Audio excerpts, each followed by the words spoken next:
What's going on, guys? Back with another video today. You know. So, here is my thoughts on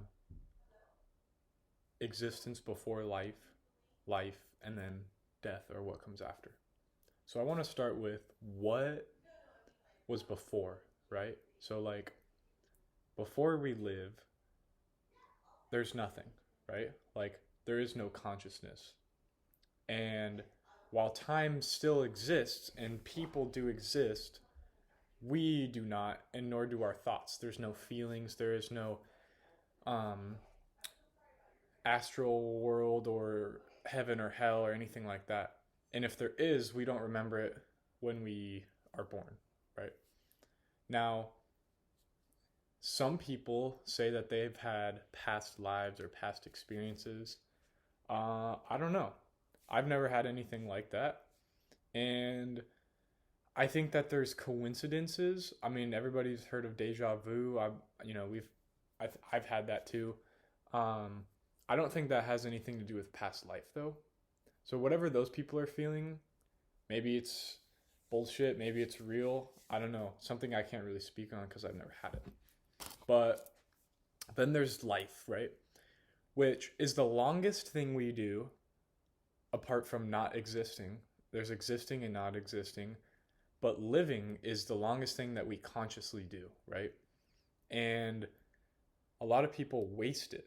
A lot of people are disappointed on their deathbeds and they look back and they think, I could have been a nicer person.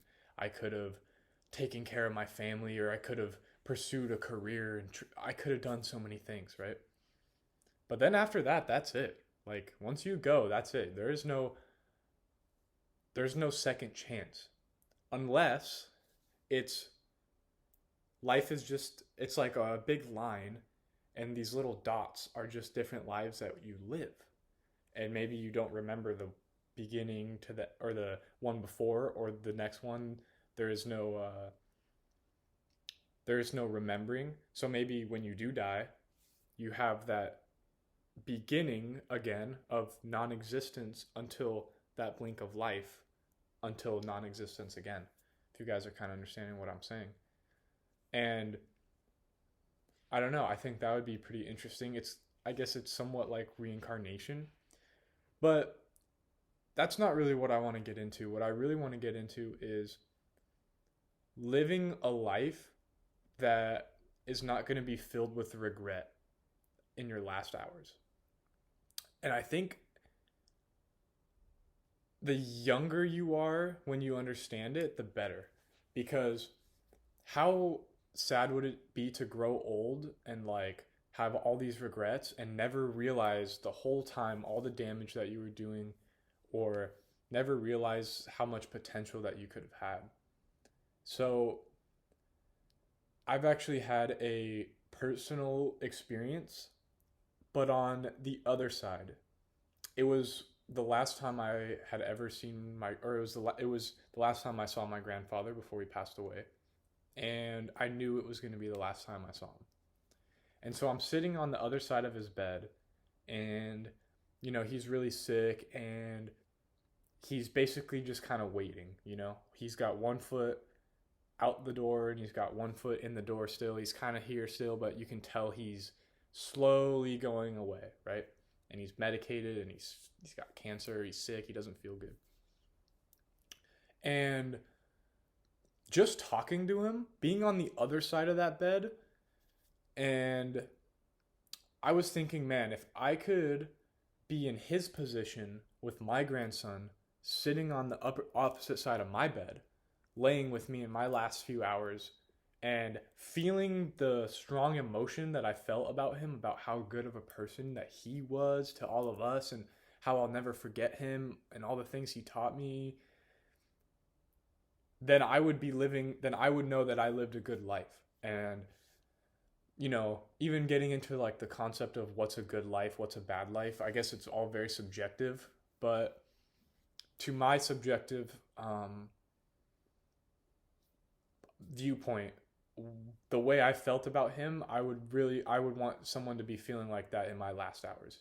I would say that, hey, at least the last, the person with me right now, the last person who's making it so I'm not alone, um, like at least they feel like I was a positive impact and that, I'll remember them by. So that's kind of what something in that moment I thought about was, man, when I'm his age and I'm sick or I'm getting old and about to pass away, like, what am I going to be thinking? Like, what would I have wanted to tell my now 19-year-old self? What would I have wanted to say, you know? And I think it all comes down to just constantly thinking about the fact that time is the most precious thing that we have. And what you spend your time doing is basically an investment, right? And so,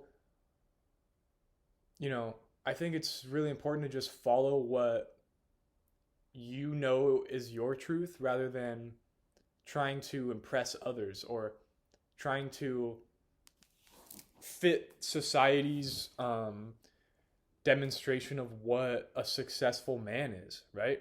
Because so my overall kind of like, I guess, point here is don't be afraid of death. Don't be afraid that you're going to pass away one day because while that's not something that you can control, what you can control is your actions now and the character that you have. So while it might be scary to think about the fact that you won't be living one day, you're already on borrowed time. You're already getting one step closer with every day. So make sure that those days that you're living, that you're making the right choices, that you're telling people you love them and showing them that you care, and having habits that are going to let you make it to that old age, not being reckless, not just making bad choices. So I think that the fear of death comes from people who know they're living wrong. I think that anybody who is living right and is understanding the fact that they will go one day no matter what, they can at least find peace in knowing that they're doing the best that they can for when that moment does come, that they don't have any regrets.